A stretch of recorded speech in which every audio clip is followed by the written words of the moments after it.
Ladies and gentlemen, good day and welcome to the Arman Financial Services Limited Q4 FY23 earnings conference call hosted by Monarch Networth Capital Limited. As a reminder, all participant lines will be in the listen-only mode, and there will be an opportunity for you to ask questions after the presentation concludes. Should you need assistance during the conference call, please signal an operator by pressing star then 0 on your touchtone phone. Please note that this conference is being recorded. I now hand the conference over to Mr. Alok Shah from Monarch Networth Capital Limited. Thank you, and over to you, sir. Thanks, Faizan. Good afternoon to all.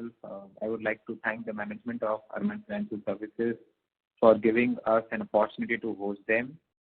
We have the entire senior management team of Arman Financial Services represented by Mr. Jayendra Patel, Vice Chairman and Managing Director, Mr. Alok Patel, Managing Director, and Mr. Vivek Modi, Group Chief Financial Officer. Without much ado, I would now like to hand over the call to Mr. Jayendra Patel for his opening remarks, post which we can open the floor for Q&A. Thank you. Over to you, sir.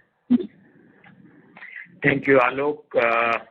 On behalf of Arman Financial Services, I extend a warm welcome to all our Q4 and FY23 earning conference call. With me, I have Alok Patel, Joint Managing Director, Vivek Modi, Group CFO, and representative from SGA Investor Relations team.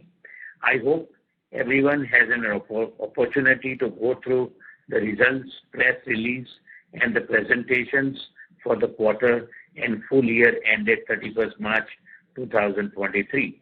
Uploaded on the stock exchanges and on the company website. You must have had a chance to go through it. The tightening of the financial conditions on account of aggressive monetary policies, the slowdown in global economy, the turmoil within the global banking system, and the rising inflation have dampened the global macroeconomics. Despite such challenges and uncertainties, the Indian economy has shown remarkable resilience and signs of growth. As Reserve Bank of India taking proactive steps to tame inflation, monetary and credit conditions, a rebounding credit environment has been witnessed in the economy. This bounce back is accompanied with a notable upswing in momentum in the rural economy, which has led to an emergence of a robust credit demand. The microfinance sector has encountered several challenges in the past. However, a significant inflection point occurred with the implementation of revised guidelines by Reserve Bank of India for NBFC MFIs. These new guidelines have played a pivotal role in restoring the growth trajectory, and the impact of these guidelines have installed a renewal sense of confidence and optimism in the microeconomic lenders as well as borrowers. Overall, the revised RBI guidelines have ushered in a new era of growth and sustainability for microfinance companies. They have addressed the sector's challenges, provided a conducive regulatory environment, and paved the way of continued expansion. As a result, microfinance companies are better equipped to fulfill their mission of extending financial services to the underserved and marginalized sections of the society, contributing to last mile financial inclusion. The improved environment of credit has helped the economy record a robust growth in assets under management. AUM for the year ended 31st March 23 stood at 1,943 crore, recording a robust growth of 58% year on year. Of this, rupees 1,943 crore AUM, around 84% is from microfinance business, 13% is from MSME business, and 3% is from two-wheeler business. on a new technology and systems are now in place, and this has helped the company better its efficiencies, lower the operational risk, and enhance customer experiences. With this resurgent demand and greater emphasis on sourcing, underwriting, and technology, the company has demonstrated robust growth across all its businesses. The Q4 FY23, we recorded the highest ever quarterly disbursement of rupees 631 crore with a growth of 87% year-on-year and 32.1% sequentially for FY23. The disbursement grew by 73% to rupees 1,767 crore, 1767 crore from 1,023 crore. Further, the growth was also supported by our newer states of Bihar and Haryana. Much of our delight, Bihar is doing amazingly well. We are banking on it to continue doing well in the future too. Additionally, we are exploring opportunities to expand its operations to new geographies and tap into new customer segments and diversify the revenue streams.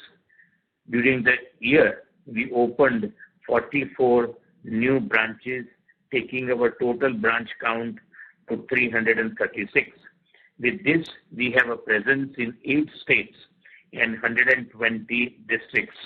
We remain focused on contiguous expansion in existing states with the potential to take our footprint to another 2 or 3 states in the medium term. At Arman, it is our constant endeavor to serve the low-income, underserved people of the nation who have little to no access to the formal banking or financial services system. In accordance with this, we have started a pilot of individual business loans which accounts for 2.1% of the total AUM. So, as rural customers graduate from being long-time MFI customers, there is a strong demand from some of more advanced customers to break away from the group-based JLG model and move towards individual loans.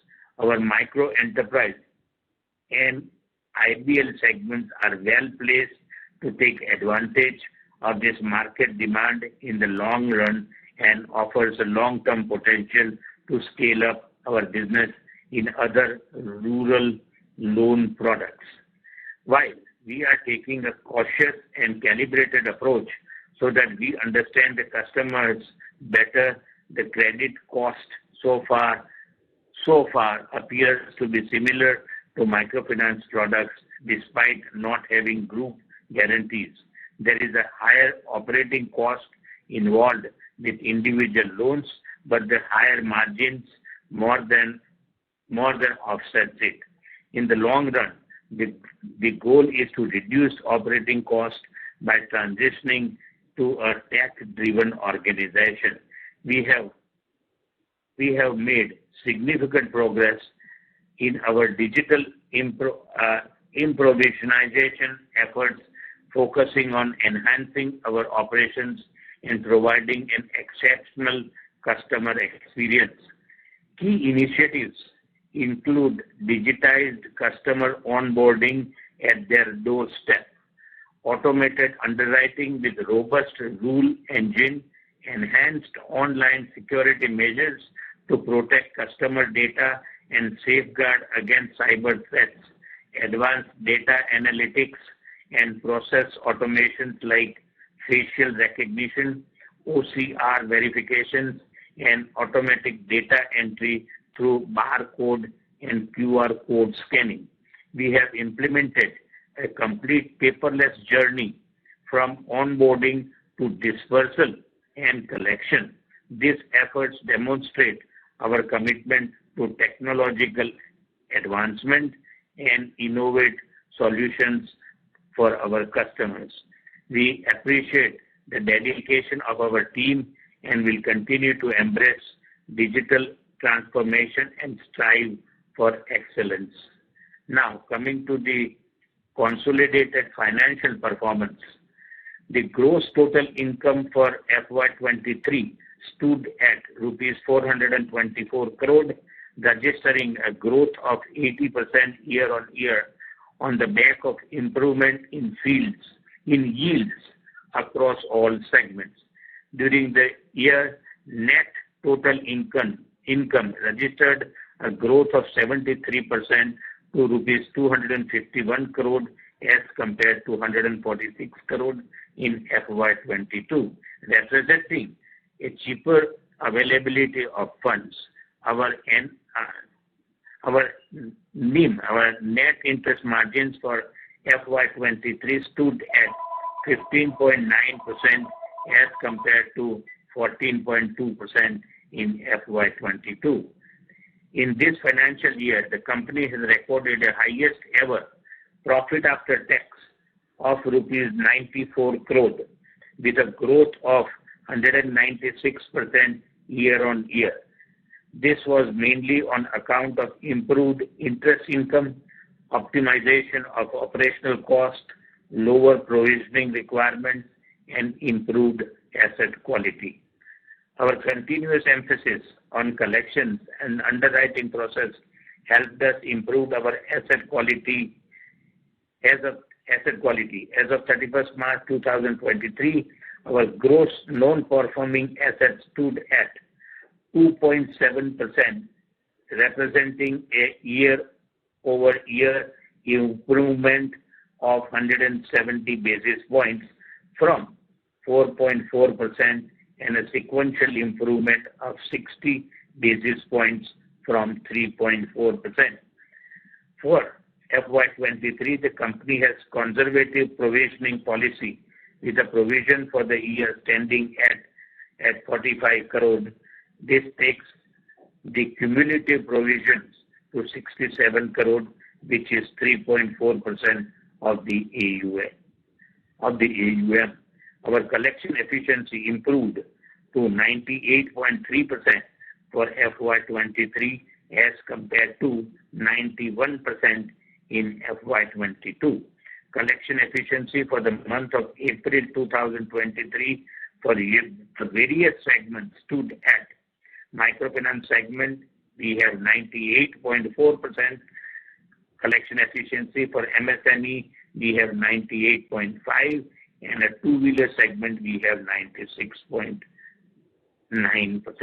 Now, coming to the borrowing profile, as on 31st March 2023, company has total borrowing worth rupees 1,937 crore.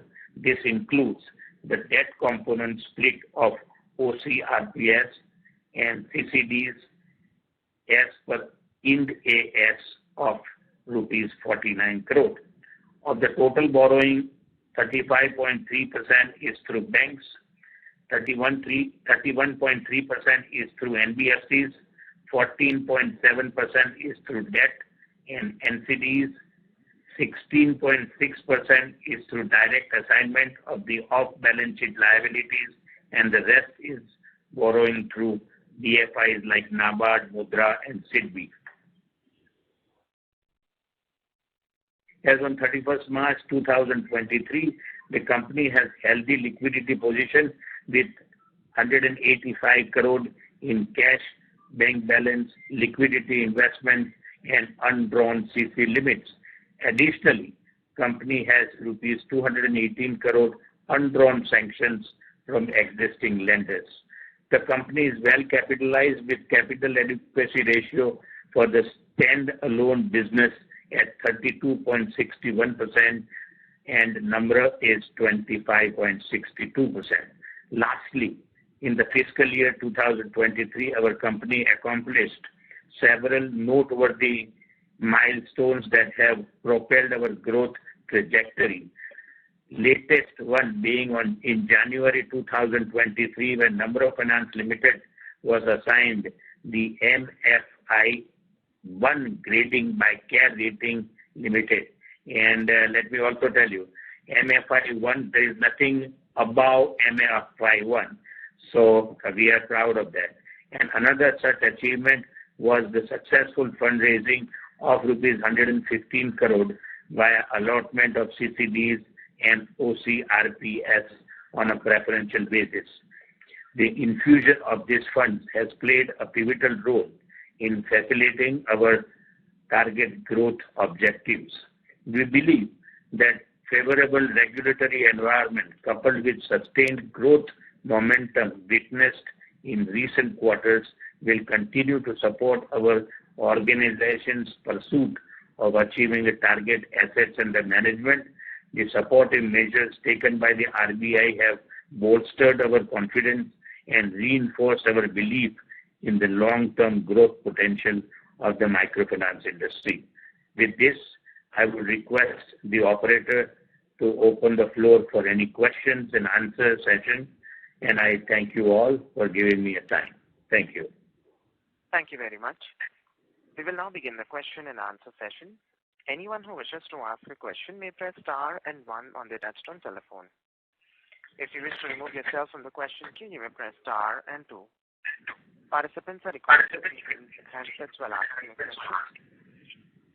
Ladies and gentlemen, we will wait for a moment while the question queue assembles. Reminder to the participants, anyone who wishes to ask a question may press star and 1 at this time.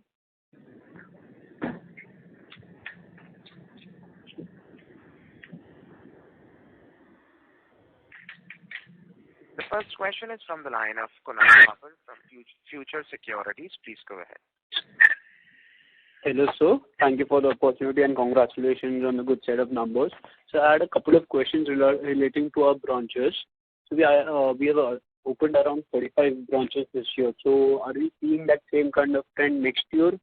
And so another relating to the branches is that how much time does it for us to break even and a branch? And can you give us some branch specific metrics on that same matter? Thank you.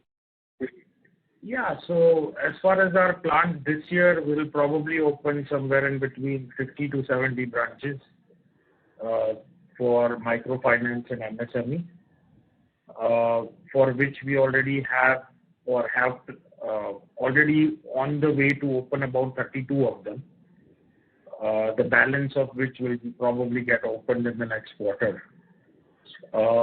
As far as break-even goes, typically we reach break-even when the number of customers gets to about 600 to 800 customers in any particular branch, and that depends. It ranges from anywhere between 4 months to 8 months to get there. So on average, you can say we usually break even between 6 and 8 months. And sir, I had another question. That what kind of demand are we seeing from the two-wheeler and the MSME segment in general? And are there any specific regions that we are seeing a greater demand from? Thank you. Yeah, so I think as far as MSME goes, I think there is a consistent demand. It's just a matter of, it's a different product than microfinance, so it requires a lot of work to find the right kind of customer, to assess him in the correct way, to figure out his cash flows in the correct way, and to disperse the loan. So typically speaking, our rejection rates are average around 70% in the MSME segment. And demand has been quite strong, at least until March to April. In the last couple of months, it has gone down a little bit as far as the demand goes. But otherwise, last year it was quite strong. In the two-wheeler, the demand unfortunately has not picked up to pre-COVID levels or even 2019 levels. I think the latest statistics that I have, overall, if you compare 2018 or 19 two-wheeler sales versus what it was last year, it has gone down significantly, almost 40% or so, and it has not recovered. So overall, two-wheeler demand is not as strong, unfortunately, in the market, although it has been improving slowly quarter over quarter. And what was your other question? What was the other part of your question? Are we seeing any specific demand from any region? for the MSMEs and two-wheelers, the greater demand? So for two-wheeler, we are operational only in Gujarat. Comment on that. For the MSME side, we do see, if I had to rank it, I would say Gujarat is probably having a higher demand than Maharashtra or MP.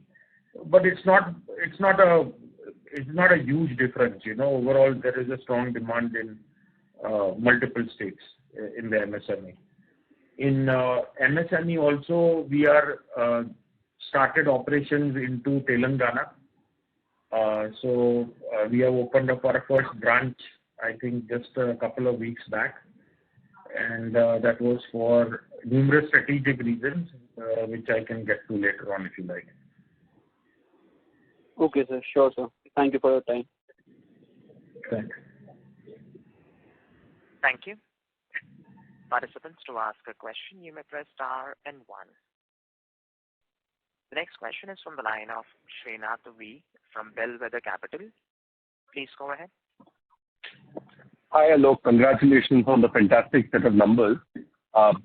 First, wanted to understand this gain on assignment of financial assets of 12 crore.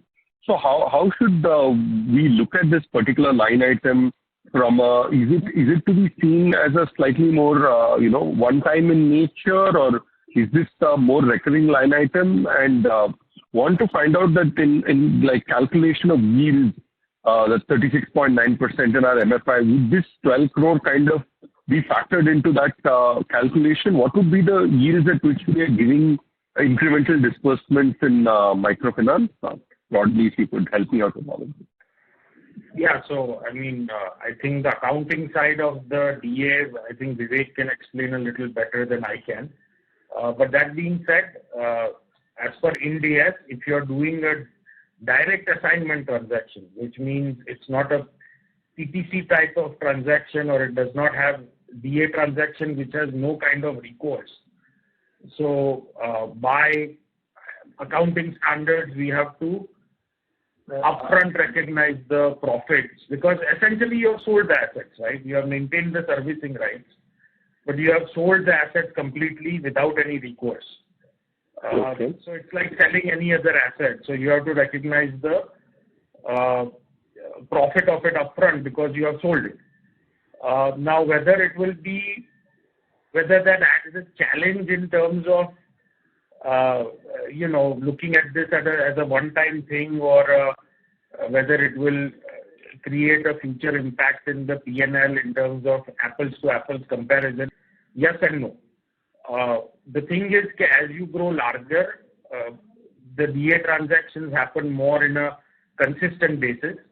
So you might be doing more or less every quarter, but you'll be doing something or another every quarter is what our expectation is.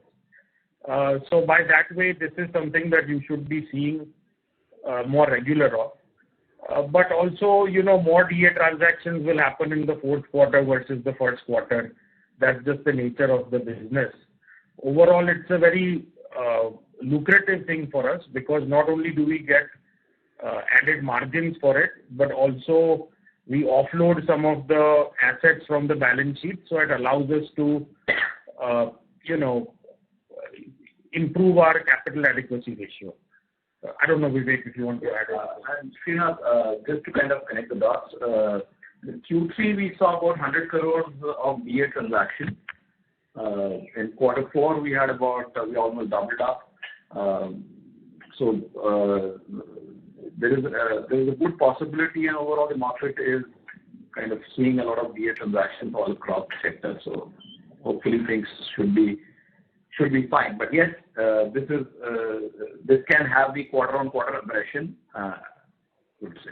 Yeah, to your second question that you had regarding yield, the upfront profits have been taken into account for the quarter 4 yield calculation. In terms of our general yield or the lending rates to MFI borrowers, they are anywhere between 24% to 27% is the usual product price. Got it. And on these yields, how will the yields kind of play out? Because now with the deregulated pricing, and of course there's a back book which should still be in the previous regime. So, where do you see yields kind of moving, let's assume that RBI is a status quo for the next 12 months and so on. So how do you see yields trending? Do you see yields at book level trending towards 27, 28% over the next, say, 6 to 8 months or 1 year, broadly to understand the mix change between the old book and the new book? No, I think there is not, largely speaking, there is not a lot of old book because we have grown and these are very short-term kind of loans. So we increased our rates in April of 2020 and from that the book size has also increased. So I would say that overall weightage will be probably less than 30%. Yeah, so 70-30 is the new to old kind of a new to old ratio. Okay. So it will not have a very, very large impact. And so while you might see a marginal increase in the yield, it will not very large unless we decide to increase the rates to the customers, which we have no plans to do so now, as of this moment. Got it. A quick one. So in this, 1943 crores of assets under management, what would be under the direct assignment? What part of the AUM would be, or that's not part of this number itself since we sold it off our book? How does it work? It's part of the AUM. It is part of the AUM. It's part of the AUM. The amount would be 311 crores. So that's the book which is, so in Q1, the 311 crore will not accrue any interest income in our book, right? Fair understanding?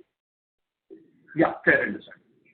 Okay, perfect. And one last question, Alok, just wanted to find out on our new product innovation, where are we, couple of products that I vaguely remember one would be on durable financing for the slightly more premium customers within your, deep rural circles. The other product would be rural two-wheeler, and the third one would be, secured. I'm using secured more loosely, meaning I'm not saying hypothetical, but you're taking a property document and probably looking at a 3 to 5 lakh kind of ticket size product. And if I missed any product, if you could broadly, help us understand from the product side, how will things look, about 12 to 18 or 2 years later? Yeah, so I think we have made some strong headway into the IBL product, that is the individual business loan product, which is basically an individual microfinance loan that is striving to be cashless, which means that we are dispersing, obviously all loans we disperse cashless, but the collection also is cashless. And we are trying to target the more, I don't want to say affluent, but people who have graduated from microfinance and are somewhere in between mainstream and micro, so to speak. So that is about, I think, 2 to 3% of the portfolio now, and that is doing quite okay.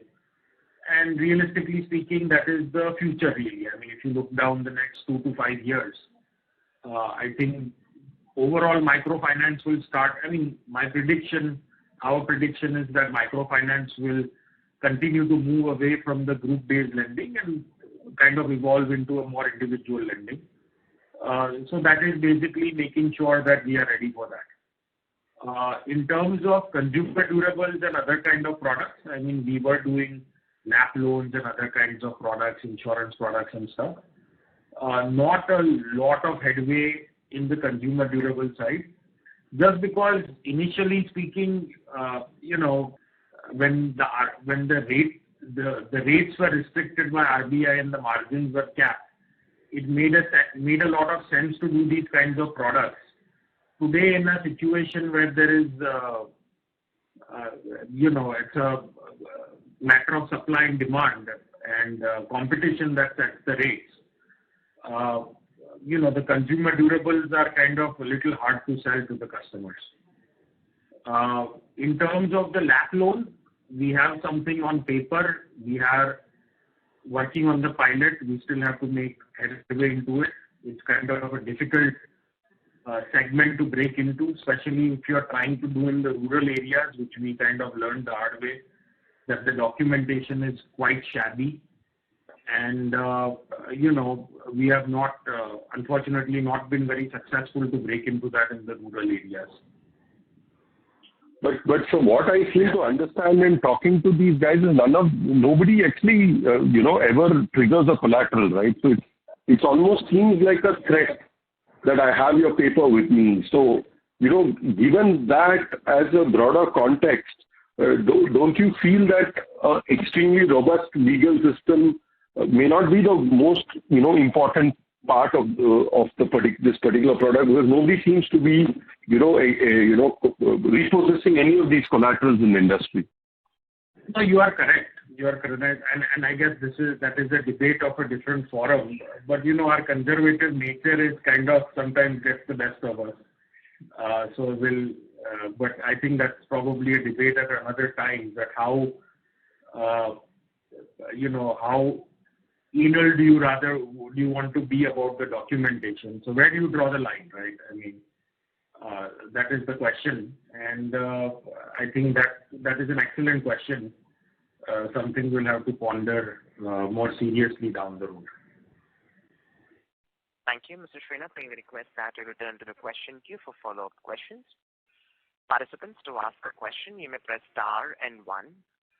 The next question is from the line of Savi Jain from 2.2 Capital Advisors. Please go ahead. Hi, congratulations on the numbers. You mentioned you are not seeing a lot of traction in the individual business loan, the secured loan. Is that what you mentioned? No, not the individual business loan is different. That is non-secured. We are seeing traction there. Okay. I think what Srinath was asking was the kind of pilot that we are trying to start on the micro lab side. Okay. So that's what I was saying, that it's not a question of traction, it's a question of the paperwork that we are getting from the customers, especially in the rural areas. And again, I don't want to spend too much time on discussing that on this forum. But I think a lot of our competitors also are facing issues in the rural. There has been headway that people have made in the urban, semi-urban kind of places. In the rural, the documentation for the properties remain kind of shabby. And that is, again, where you draw the line, If you're just going to accept the documents at face value, then you might as well do an unsecured loan. Or on the flip side of the coin, it is just a scare tactic, right? That you are never going to actually try and repossess, which of course, even in the best of documentations, that is not the intention, is to, repossess the collateral or repossess the property. So that is the challenges, but I think this is quite a long discussion, and I don't think this is the right forum to discuss it. Yeah. Maybe in the southern states where there are a lot of skilled players in this space, is it that the properties there have much better paperwork as compared to, say, some of states like Gujarat? Maybe that could be another reason why there are. Possibly. As far as my knowledge is concerned, in Gujarat specifically, there are no players in a large way that are operating in the rural segment, in the 3 to 5 lakh kind of ticket sizes in the lab side. So people are facing similar challenges to us. So it's just a matter of cracking those challenges. In terms of asset quality, what are you seeing? I've read somewhere that Maharashtra is facing a lot of issue. And, if I look at your credit cost also, it has been higher than what it has been pre-COVID. So what is the credit cost that you're looking at from a business as usual, point of view next year, FY24? Is it going to be around 3%? And what is the early, signs, any stress that you're seeing in any geography? So your first question was about Maharashtra. So Maharashtra has been badly impacted during COVID, and throughout COVID, it was probably one of the worst impacted states that we operate in. And, in a pan-India level also, it was one of the worst states. If not the top one, then at least in the top 3. So that has been gradually improving.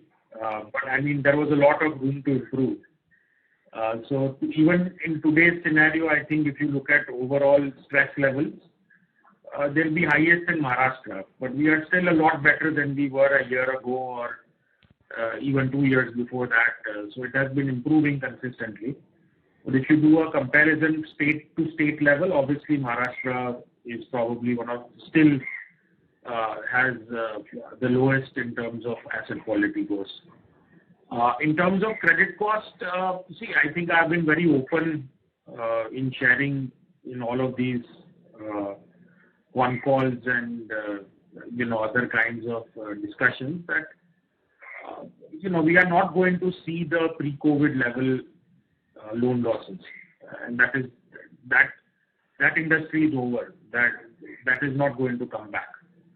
So if you are going to compare, even on the best years, compare loan losses that we had, in 2017 or 18 versus in 23 or 24, it's not going to be comparable. The days of 1% loan losses are behind us, and I think we just have to accept that.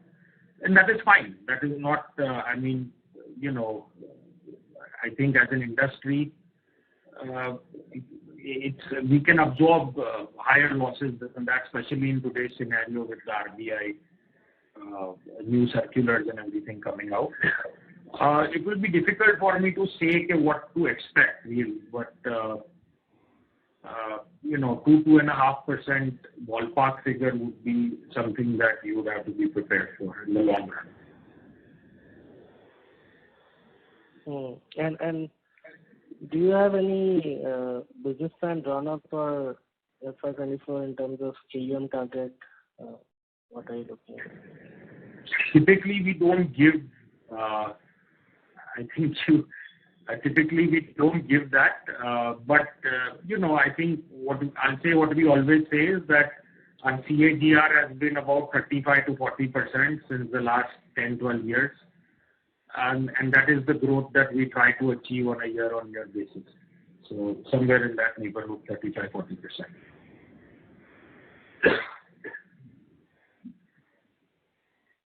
Okay. Thank you, Mr. Jain. Does that answer your question? Yeah. Thank you. Thank you. Participants, to ask a question, you may press star and 1. The next question is from the line of Riya Soni from Soni Investments. Please go ahead. Hi, sir. Thank you for the opportunity. I would like to ask 2 questions. So firstly, Gujarat still accounts for 30% of the total AUM. So do we have any plans to de-risk this portfolio going ahead? I'm sorry, what is the question? What is 30%? Gujarat still accounts for 30% of the total AUM. So do we have any plans to de-risk the portfolio? I mean, it has significantly been de-risked. I think if you look at the Gujarat portfolio in, let's say, FY7 or in 2017, it was almost 80% of the book, right after demonetization. So we had already looked to de-risk it, and we are continuing it to de-risk it. Overall, concentration risk on a state-to-state level has been falling consistently. So that is part of our plan overall. And I think if you look at branch openings also, Gujarat has seen much lesser in terms of branch openings than we are doing in the other states. So it would be difficult for me to give you a percentage of what the targets are, but overall geographical based de-risking is a consistent endeavor for us. Okay, and secondly, you mentioned that the states of Bihar and Haryana are doing well. So what will be the comfortable AUM levels for the states, and how much will they contribute going forward? What is the AUM of Bihar right now? Is that what you are asking? Yeah, going ahead, what would be the comfortable AUM level that we target? If I get your question right, if we look at the states that we operate in, I think we look at some of these states as the larger states, which could be Gujarat, an MP or a UP, and Bihar probably comes into that line. So over a period of time, Bihar's AUM will consistently keep on increasing. Right now, Bihar probably is bundled up in the 9% others, which is right now less than 5% of the total AUM. But overall, in terms of the branches that we've already started in, Bihar is about 27 branches. So we're expecting it to be to keep on growing steadily, but kind of giving a specific figure as to what percentage it would eventually have is a very dynamic situation, because all other states also are important. Yeah, all other states are also increasing to that extent. So, I think Bihar right now will be somewhere in the neighborhood of 7% of the 6 to 7% of the portfolio.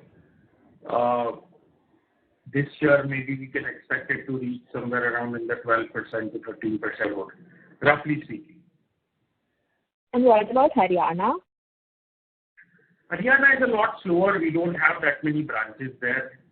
So Haryana will be only about 3% at this moment. But it's only about 15 branches that we have right now. And scope of opening further branches in Haryana is limited, being a slightly smaller state and also being slightly more wealthier state where the target market is a lot smaller. So it's picking up fairly well given the fact that we have 15 branches, but I don't think that it's going to be a very meaningful part of the portfolio. Definitely not 10% plus in the coming few quarters or years. Okay, sir. Thank you. That answers my question. Thank you. Participants, to ask a question, you may press star and 1. The next question is from the line of Karan Mehra from Mehta Investments. Please go ahead. Yeah, hi. Thank you for the opportunity. So just a couple of questions from my end. First is we have been investing in technology recently. So I wanted to understand that what was the quantum for the same and what kind of cost efficiencies will kick in, and where do we see our capex to ATA come down? Mostly in terms of technology, most of our technology we are working on a SaaS model, software as a service. So there is not a lot of upfront investment, might be 50 to 60 lakhs in total. But largely we pay on either a per customer level or a per disbursement level or on a portfolio level. So that amounts to, I don't know, somewhere in the neighborhood of 2.5 to 3 crores a year is what we are paying for our LOS LMS system. Probably more this year. Because it's kind of linked to the overall portfolio and the number of branches and the users. Yeah. But again, in the larger scheme of things, yes, it kind of gives the optimization. It kind of starts reaching the optimization as we kind of keep on growing the portfolio. Right. Okay. And so do we see more room to increase our ticket sizes, or will our growth come from the client addition? We have no plans currently to increase the ticket sizes. If it does happen, it might be in the third or fourth quarter. So largely for most of this year, the plan is to add more customers and add more branches. There might be some marginal increases in ticket size, but nothing too crazy, maybe 7 to 10% here or there, but nothing that meaningful. Understood. Thank you. That answers my question. Thanks and all the very well. Thank you. Thank you. The next question is from the line of Hemant Dhingra, an individual investor. Please go ahead. Yes, sir. We just wanted to know that in microfinancing, the people who are borrowing this money... Sorry to interrupt you, Mr. Dhingra. The audio is unclear from your line. Please use the handset mode. Yeah. Can you hear me? Yes, sir. Go ahead. Yeah. In the microfinancing, when you are giving these small ticket size loans, what are the people using it for? What is the what is the money used for, the capital? Well, I mean, so in the microfinance space, the overall goal is to increase household income. So you are giving the loan for some kind of income generating activity. Now, what that income generating activity is a vast variety. For example, the largest use of our funds goes towards cattle.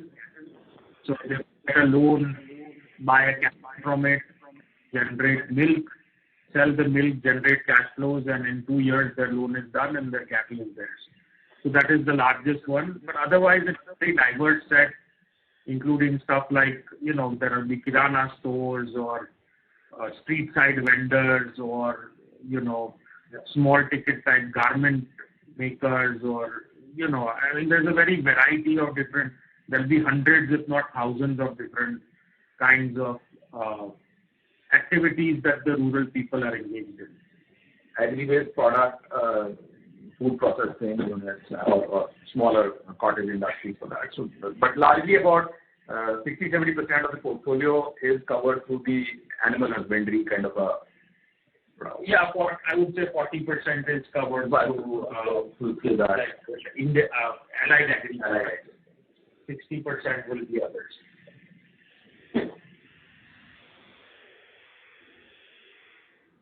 Farming that's going to increase in UP, Uttar Pradesh, the northern belt. So any plans there is some audio loss from your line. Please repeat your question. So what I'm saying is that we've been hearing that there is going to be some growth in the dairy farming, agri farming, on the same lines of, using the loan to buy cattle and then using the milk and selling it in Uttar Pradesh, UP. So is there any plans to intensify that sector?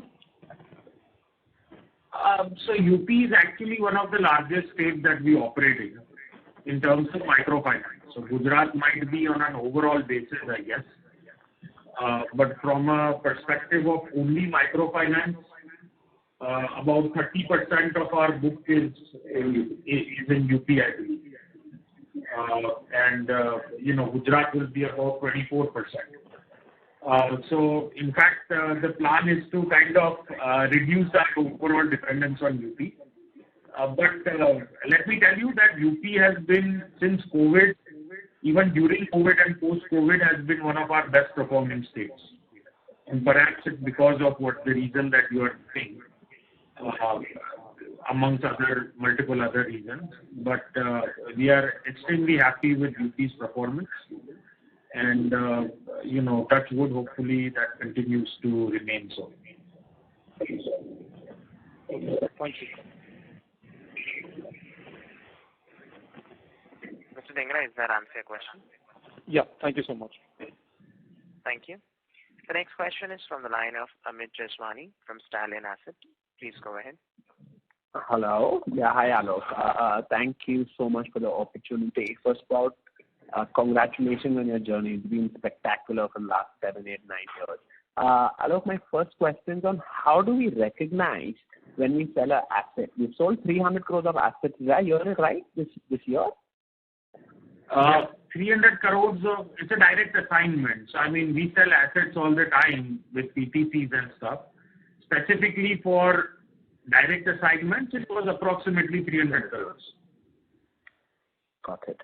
So these assets never come to our books? Is that, can you just explain me how does this entire thing work? Sorry. Yeah, I can definitely explain to you. Or maybe Vivek, you can explain better since you did the... So, Ashish, what happens is that you created assets in your regular course of business.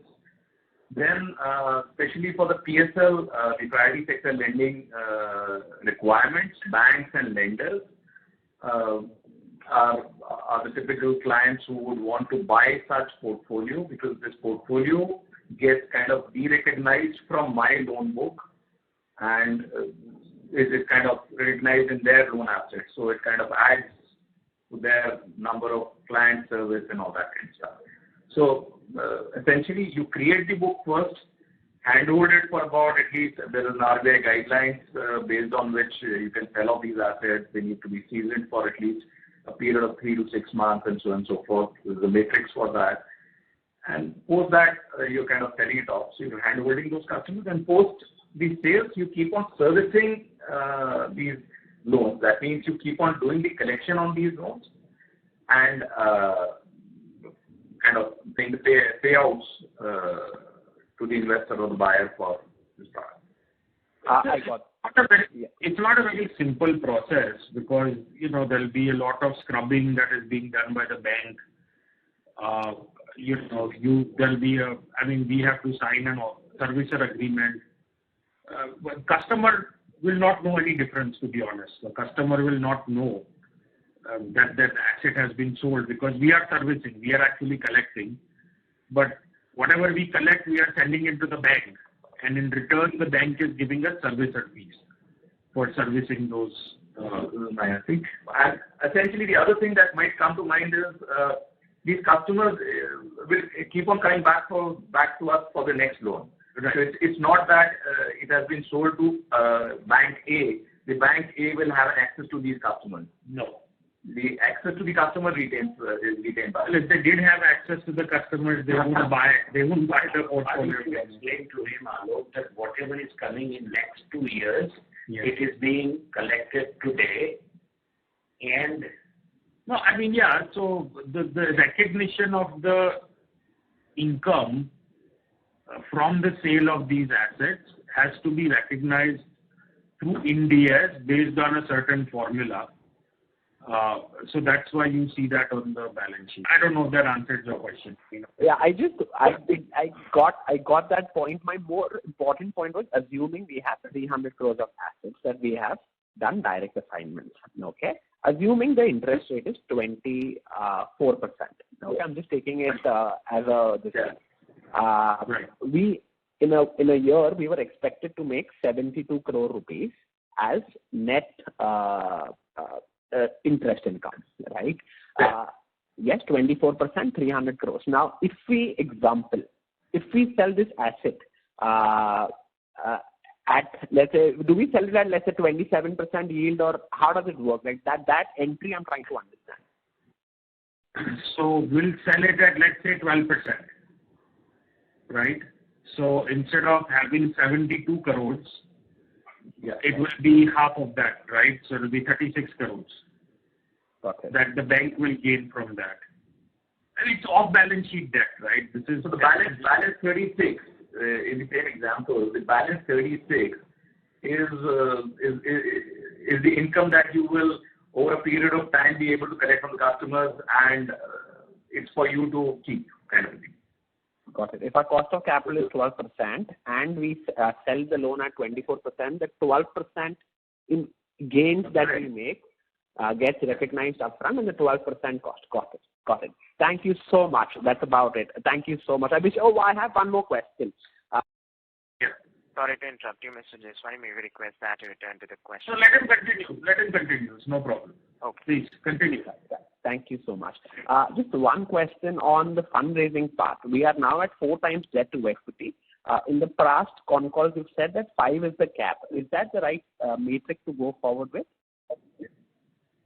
Cap is a little harsh word. There have been times we have gone below or above 5 as well. But we have sufficient capital right now to reach about 2,500 crores without doing any DAs. If you do direct assignments, obviously a portion of those assets go off book and your debt equity ratio improves.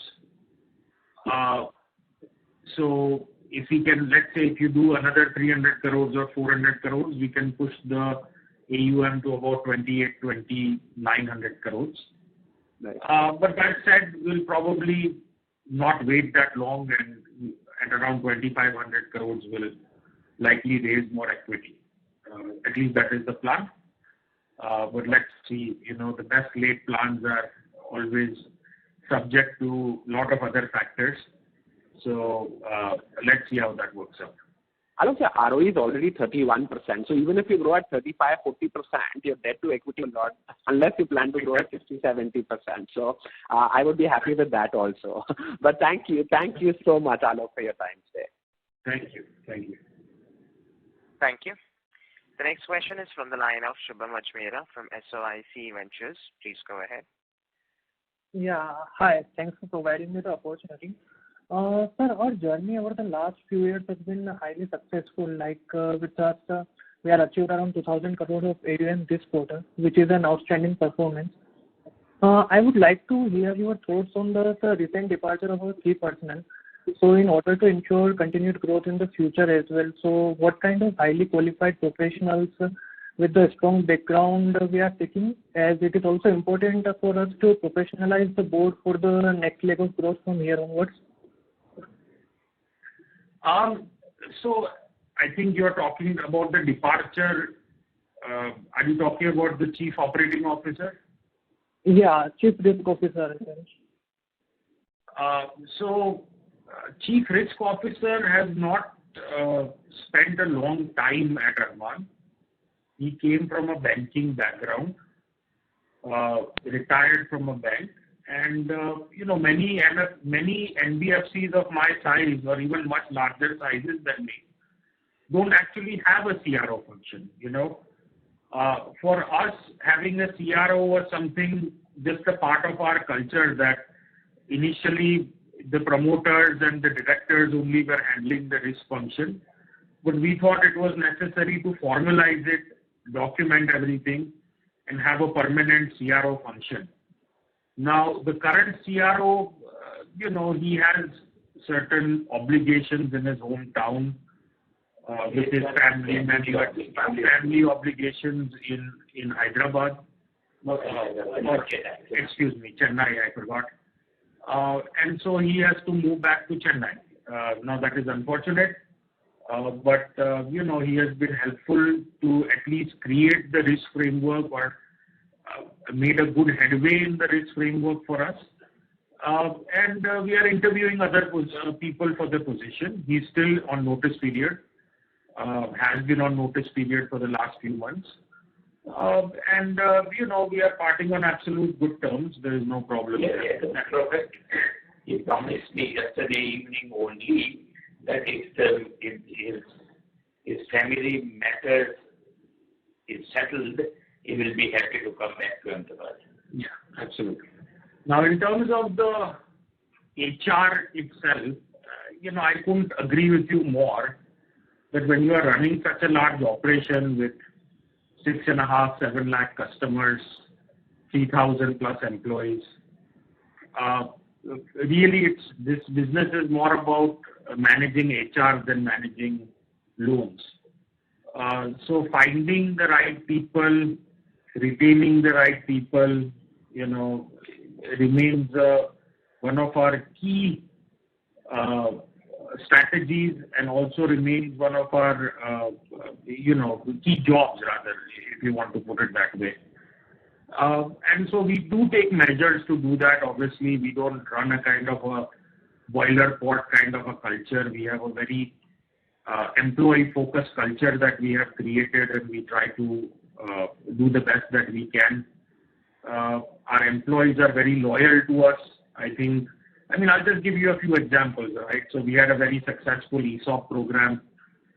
We are going to redo that.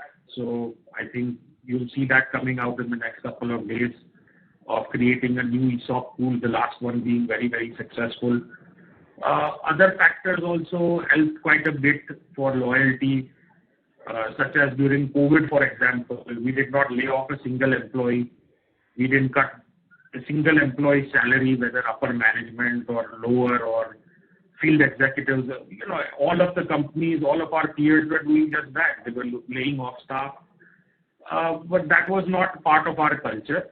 And we knew that, once the things improve, we are going to need the people to go and collect the money. And so that helped us quite a bit. And I think if you look at our overall asset quality in comparison to our peers,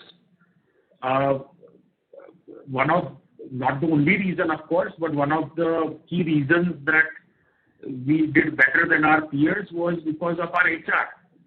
To give an example, Alok, that all the state heads are with us from the inception of the company. They have started as a simple field officers or a credit officers, and now they are state heads. So we have a policy of promoting people from within the organization, right, and which has helped us a lot. Right.